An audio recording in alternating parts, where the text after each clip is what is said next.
Everybody is blaming people for their own disturbance. We always point fingers on the outside, this guy, that person, my boss, my relative, my neighbor. We don't realize the whole problem is inside us. So the peace and the happiness you need requires you to put your inner world in order. Unfortunately, many people don't realize there is a gap. So when they are unhappy, they think the environment is forcing them to be unhappy.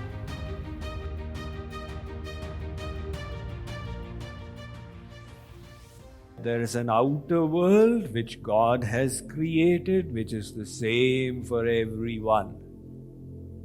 There is an inner world that we create for ourselves, which is different for everyone. Now, how will we achieve peace and happiness? By tinkering with the externals? Not necessary. All you need to do is to change the way you think. It is so simple. The way you think is an inner resource. Nobody can say, I don't have an attitude. We all have our mindsets. All you need to do is change those ways of thinking. The problem is when we are harassed, we always point fingers on the outside, this guy, that person, my boss, my relative, my neighbor.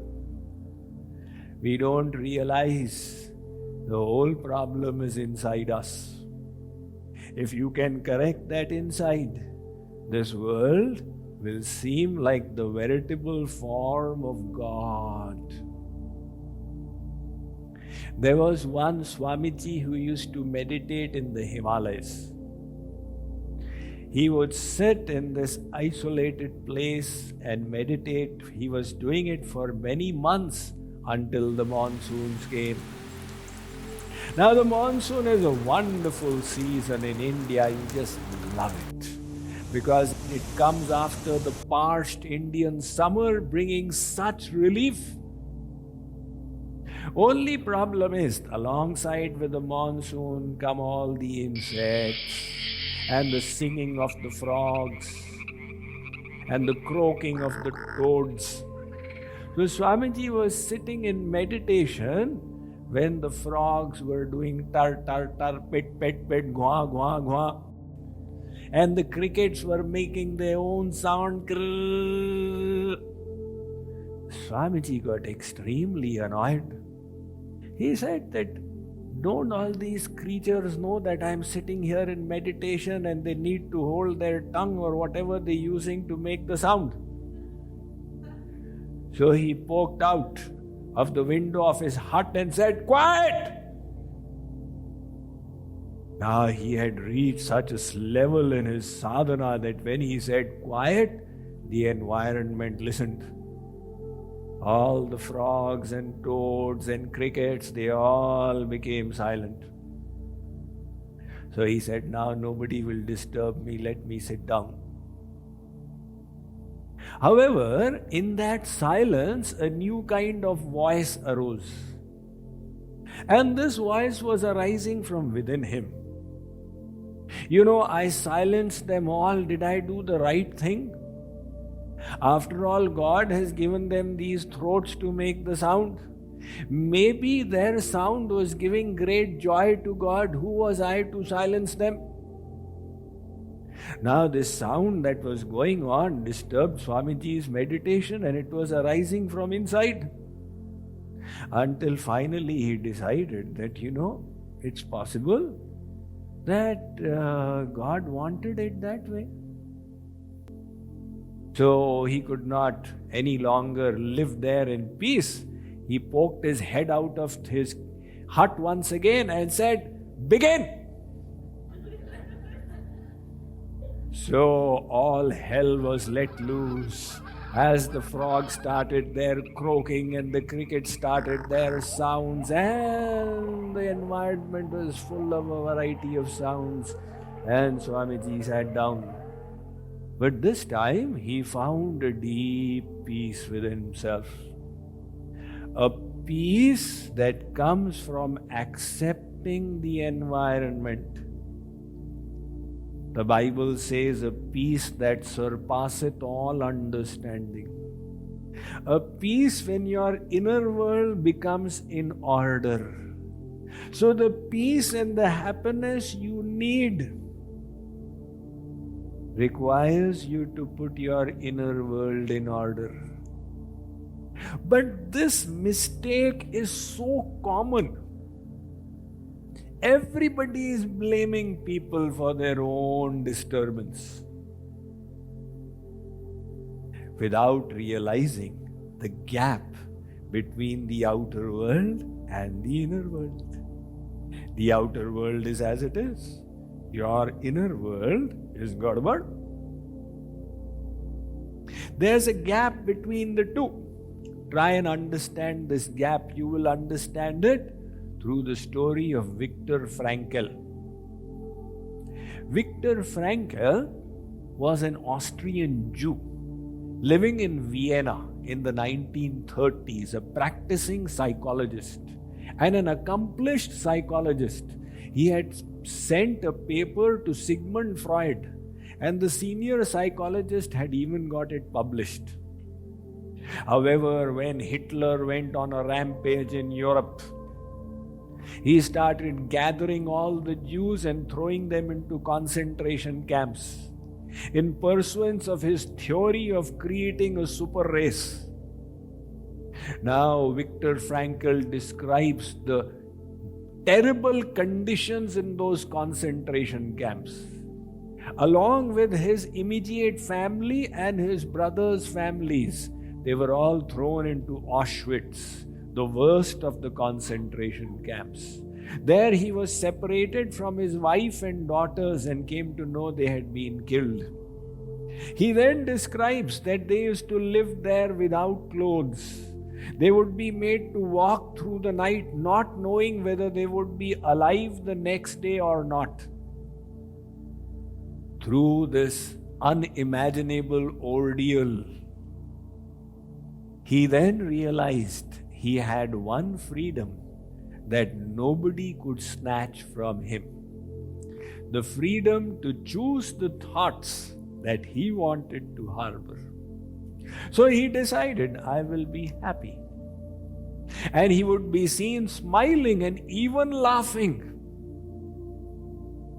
His fellow inmates in the concentration camp were astonished. They would say that you are happy? What is your secret? Sometimes the guards would ask him. He became a source of inspiration for everyone around. He said, it's my choice. I choose to be happy. He then decided he would live through the ordeal and announce his discovery to the world. Finally, when Germany lost and he was released from there, he then went off and again started practicing psychology. He created the third Viennese school of psychology called logotherapy. And he wrote a book called Man's Search for Meaning in Life, a book which got translated in 15 languages. And he lectured in 235 universities of the world, getting honorary PhDs from 23 of them. So he explained that, look, there is a gap, the external world and your own thoughts.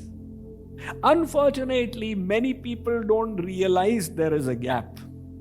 So when they are unhappy, they think the environment is forcing them to be unhappy. These are the reactive people, which is more than 50%. Reactive. So you ask a reactive person, why do you behave like this? He or she says, that is how I am. What to do? That is how I am. I don't have any control about it. And there is the others who are proactive.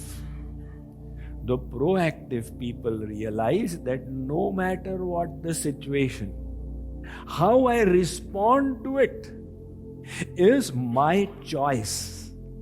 So responsibility over my thoughts is the ability to respond, which is responsibility. We all are responsible for our attitudes. If you are unhappy, you have got no right to blame anybody. If you do, you are spiritually immature. We are still reactive. Reactive people, what will they say? Swamiji, I just don't feel any love for my spouse now. So what to do? I am waiting for the loving feelings to come back. When will they come back? I don't know when they'll come back. In other words, they feel love is something that will happen to them. The proactive person realizes it is a verb. You have to create the sentiments in yourself, not just let it happen to you. So if you are on this emotional roller coaster, you will go up and down, up and down, up and down. Until you become proactive, you cannot progress solidly and systematically in the spiritual journey of becoming a better person. How do you become a better person? When you stop blaming the environment and take control. No matter what the environment, I choose to think positive thoughts. I choose to be happy. Remember, that is the choice you make. And when you start making those inner choices, then you start gaining control over your mind. That is the mastery of the mind. Not let the mind control you. And how will you master your mind? When you understand the gap between the environment and your thoughts. So next time when you have festering thoughts, next time you have these negative attitudes, rather than pointing fingers, look inside. In this situation, could I think differently?